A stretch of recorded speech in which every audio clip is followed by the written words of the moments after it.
റിയാദിലെ എറണാകുളം ജില്ലാ പ്രവാസി അസോസിയേഷന്റെ 5ാം വാർഷികം മെട്രോ ഫെസ്റ്റ് 2016 വിവിധ പരിപാടികളോടെ ആഘോഷിച്ചു.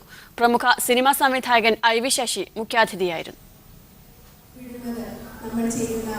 റിയാദിലെ നൂർമാസ് ഓഡിറ്റോറിയത്തിൽ നടന്ന metro fest click on business development manager Faisal bin Ahmed ഉദ്ഘാടനം ചെയ്തു. അസോസിയേഷൻ പ്രസിഡന്റ് സയ്യിദ് അബ്ദുൽ ഖാദർ അധ്യക്ഷത വഹിച്ചു. സംവിധായകൻ ഐവി ശശി മുഖ്യാതിഥിയായിരുന്നു. സദസ്സുമായി സംവദിച്ച അദ്ദേഹം തന്റെ സിനിമാ ജീവിതത്തെക്കുറിച്ച് സദസ്യരുടെ ചോദ്യങ്ങൾക്ക് മറുപടിയും നൽകി. വിവിധ മേഖലകളിൽ വ്യക്തിമുദ്ര പതിപ്പിച്ച റിയാദിലെ എറണാകുളം ജില്ലക്കാരെ പരിപാടിയിൽ ആദരിച്ചു. ഡോക്ടർ തമ്പി, പാത്തു ടീച്ചർ, മുഹസിൻ അബ്ദുസലാം തുടങ്ങിയവർ ഐവി ശശിയിൽ നിന്ന് ഉപഹാരങ്ങൾ ഏറ്റുവാങ്ങി.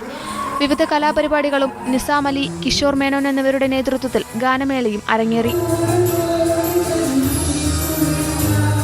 വിവിധ സ്കൂളുകളിൽ നിന്നുള്ള 120ഓളം വിദ്യാർത്ഥികൾ പങ്കെടുത്ത ചിത്രരചനാ മത്സരവും നടന്നു. Media 1 Riyadh.